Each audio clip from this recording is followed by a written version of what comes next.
सावित्री को भारतीय संस्कृति में ऐतिहासिक चरित्र माना जाता है। सावित्री का अर्थ वेद माता गायत्री और सरस्वती भी होता है।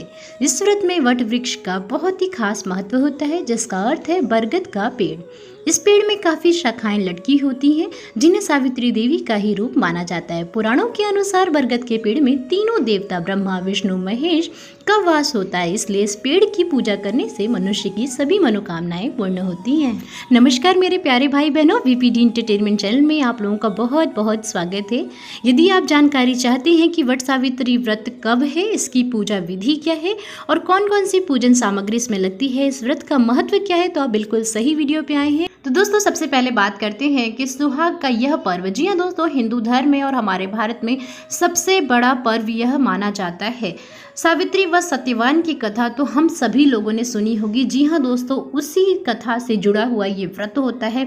सौभाग्य की अगर हम बात करते हैं तो सबसे बड़ा सुहाग का, सौभाग्य का तथा संतान प्राप्ति के लिए यह व्रत सबसे उत्तम माना गया है। जी हाँ दोस्तों, क्योंकि हम सावित्री व सत्यवान की कथा के विधान की वजह से ही ये व्रत करते हैं, इसीलिए इस व्रत का नाम भी वट सावित्री पड़ गया है। तो वट सावित्री करने वाली महिलाएं जो होती हैं, उन्हें अखंड सौभाग्य की प्राप्ति होती है, उनका जीवन सुख में व्यतीत होता है, साथ ही साथ उन्हें संतान की प्राप्ति होती है।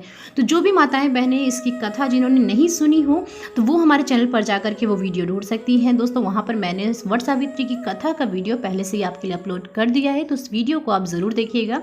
अब आज के इस वीडियो में आपको बताती हूँ कि वर्ष 2022 में वट सावित्री पूजा कब हमें करना है और उसका शुभ मुहूर्त क्या है और कब से कब तक इसका पूजा का शुभ समय है।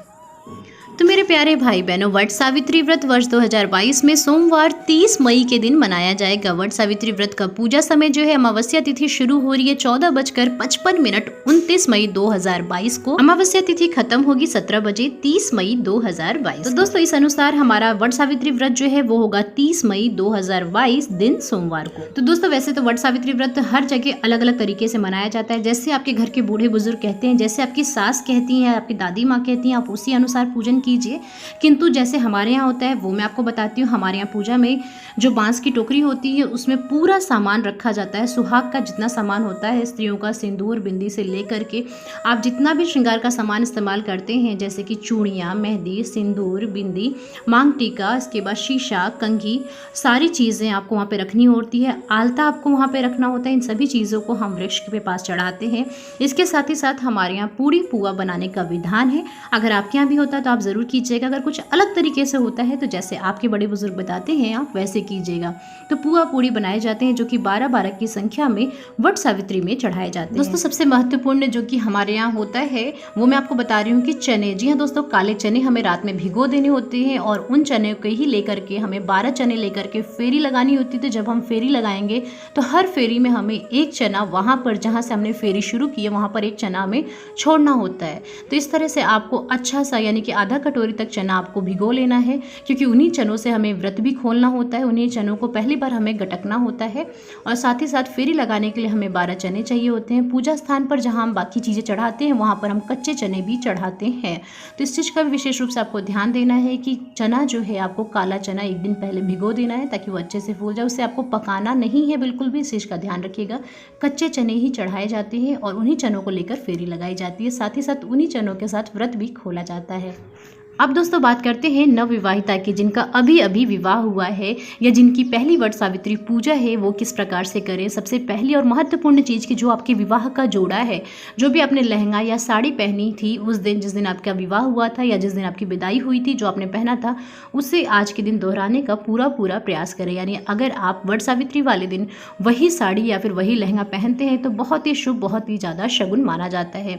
इसके अतिरिक्त समस्त माताएं बहनें अपनी इच्छा अनुसार पूरा श्रृंगार करती हैं। जैसे तीजा व्रत में व करवा चौथ व्रत में श्रृंगार किया जाता है, ठीक उसी प्रकार से सभी माताएं बहनें पूरा श्रृंगार करती हैं दोस्तों, क्योंकि यह व्रत जो है सुहाग का व्रत है तो श्रृंगार करना तो बनता है। दोस्तों इसका व्रत बहुत ज्यादा कठिन नहीं होता है। इस व्रत में आपको सुबह स्नान आदि से निवृत्त हो जाना है, अच्छे कपड़े, साफ कपड़े आपको पहन लेने होते हैं। उसके बाद आपको वट वृक्ष के पास जाकर के ही पूजा करनी होती है। यहाँ पर फेरी लगानी होती है। जी हाँ दोस्तों, 12 फेरी लगानी होती है इस वृक्ष की। तो सबसे पहले आप श्रृंगार का पूरा सामान चढ़ा देंगी, पूड़ी पुआ चढ़ा देंगे। इसके पश्चात दोस्तों मौसमी फल चढ़ाना होता है। जैसे हमारे यहाँ यहाँ खरबूजा चढ़ाया जाता है। ये आपको 2 की जोड़ी में चढ़ाना है। अगर नहीं मिलता है खरबूजा तो आप आम चढ़ा सकती हैं, लेकिन वो भी आपको 2 एक साथ चढ़ाने होते हैं। इसके बाद पूरा जितना श्रृंगार का सामान है वो पूजा के स्थान पर आपको रख देना, यानी इस वृक्ष के नीचे रख देना होता है।